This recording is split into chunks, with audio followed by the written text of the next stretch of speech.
All right, today we are reading Chapter 6 of The Pet War, titled Sunday, March 4th, Money Saved, $15.40. "You are not sawing me in half," Malcolm insisted.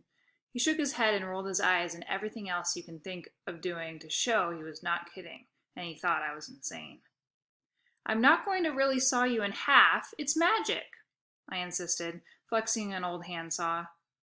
"Do you actually have any idea how to do this trick?" he asked, eyebrows narrowing. "Of course. I watched a video online. Magicians made a lot of money.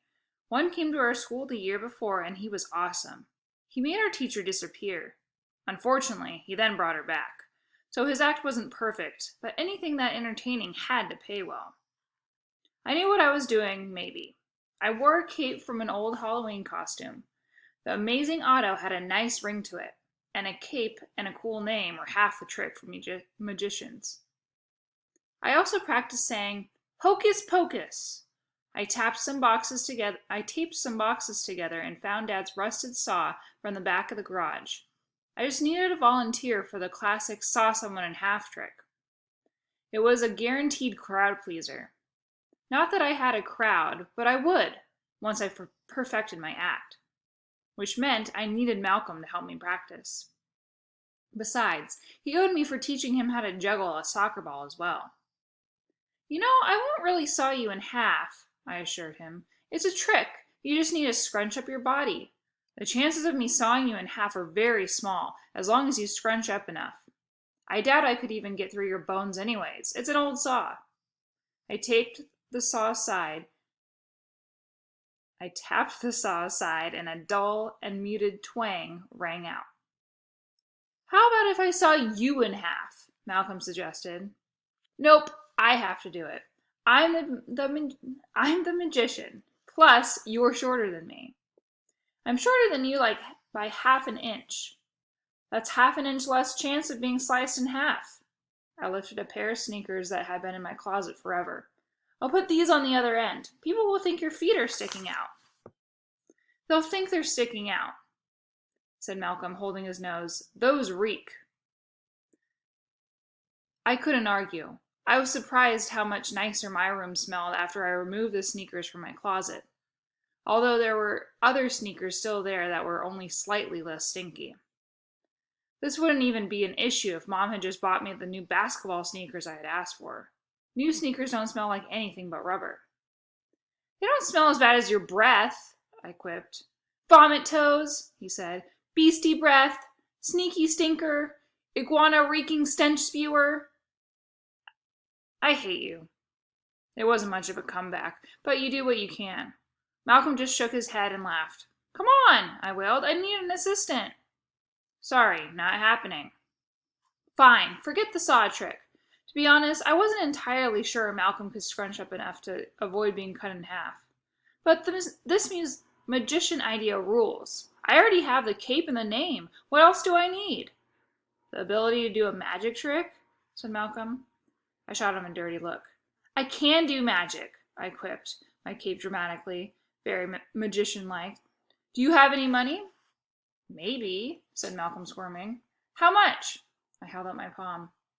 Malcolm slowly removed a $5 bill from his pocket. "This is my allowance money. I'm not giving it to you. I've earned this." "It's allowance money. That's just like free money from your parents. You earn it by breathing." "Not true. Unlike you, I have chores. I have to clean my room, get good grades, and I set the kitchen table every night." "Yes, they work you to the bone," I agreed.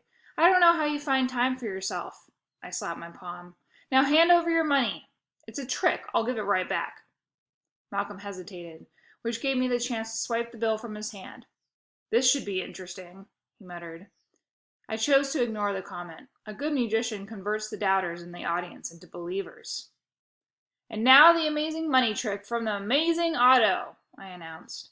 "I take this ordinary $5 bill," I waved it to show my audience of one, "and I rip it in half." I tore the bill slowly for effect. "Hey, that's my money!" yelled Malcolm. I scrunched the paper into a tiny ball in my palm. "And now I will magically put the two pieces together again." I tapped the wand on my closed fist. It wasn't a real wand, just two pencils I taped together. But with a lot of masking tape, it was sort of wand-like. "Hocus pocus!" I yelled, with a great flourish and magician-like command. I opened my palm. "It's still in two pieces," said Malcolm, "except now they're two scrunched-up pieces." I looked at the two tiny paper balls sitting weakly in my palm. "It worked on the video," I muttered, trying to figure out what I did wrong. It looked really quite simple online. Malcolm frowned. "You owe me $5. "Sorry, maybe I can tape them back together." I sat down on the garage floor, my head in my hands. "I guess I'll have to live with a cat." "That's the spirit! Give up!" Malcolm pumped his fist over his head. "The world needs more quitters." "It's not funny," I mumbled as Malcolm snorted. But even though Malcolm was the only one laughing, I didn't hear his voice. I heard Lexi's. Malcolm's mouth moved, but I imagined my sister's happy snicker bellowing out as she cradled the lumpy Fluffernutter in her arms. I heard her terrifying cackle as Fluffernutter, the evil, miserable cat, spat a hairball in my face and then meowed. I shuddered. Malcolm clapped me on the back. "Relax, we just need an idea." Ideas are a dime a dozen. Too bad, because if they were worth more, I could have sold my ideas for big money. I had a lot of them. I could throw a yard sale with all of Lexi's clothes. I could sell advertising on my soccer jersey. I could sell my body parts for medical experiments. I just didn't have any good ideas. My brain started aching from thinking, but then a plan popped into my head like microwave popcorn. A telethon! I jumped up and raised my hand for Malcolm to slap me a joyful high five. But Malcolm just looked at my hand and left it unslapped. It stayed up in the air alone. "Huh?" he asked. "A telethon. You know, when people call on the phone and donate money for stuff. They have them on television. They raise money to fight diseases and pay for TV shows." I kept my hand up ready for slapping. "I know what a telethon is," said Malcolm. "Then why aren't you hitting my high five?" Malcolm didn't answer. He just kept staring at me, and eventually I lowered my hand since my arm got tired. "We would hold a dog telethon. People call in and give me money for a dog. People love dogs. They donate all sorts of money. I'd probably be a millionaire." Malcolm shook his head. "You've officially lost all your marbles. I know it was just a matter of time. No one is going to call in and give you money for a dog." "Someone might," I said. Malcolm shook his head again. But he was wrong. This sort of big idea that won pet challenges, easy, profitable. All I needed was a television station to broadcast our show. "You know, telethons don't just ask for money," said Malcolm, following me inside the house as I banged the front door open. "They have entertainment. Singers, dancers, celebrities. How are you going to put on a TV show?" "I can do magic." From Malcolm's expression, I could tell he didn't think that was a great idea. "Those are just details anyway. The TV station will deal with that stuff. All I need is to talk with a dog lover at the station." "Or someone completely insane." Apparently, television stations are filled with cat lovers. No one was interested in my idea, and I called 3 different stations. 2 of the stations hung up on me. The third one put me on hold for like 10 minutes. And then some guy tried to sell me a cable television package. "No," I said, "I don't need cable. We have cable. I want to put on a telethon." "You want telephone service?" asked the man. "No, a telethon, not a telephone, so I can get a dog." "Your dog wants a telephone?" "Why would a dog need a telephone?" I asked, frustrated. "How do I know? You're the one looking to buy him one." So that didn't go well at all. Neither did the roughly 42 other ideas I suggested to Malcolm. "No, no, no, no, no," said Malcolm, roughly 42 times. "I don't hear any great ideas coming from you." "I'm not about to be living with a cat." He was right, of course. I'd be the one sharing a house with an unspeakable ball of ugly, ratty fur. It was my job to come up with that single solid idea, and I needed to do it fast. The end of the month was getting closer with every passing second. I suppose ideas aren't worth a dime a dozen. Only bad ones are. Good ones are worth a fortune. A really good one is worth $500, at least. Remember, you need to think smaller, said Malcolm before he went home. Right, smaller. Lexi sat in the kitchen studying with a friend from school. So at least she wasn't making any money either.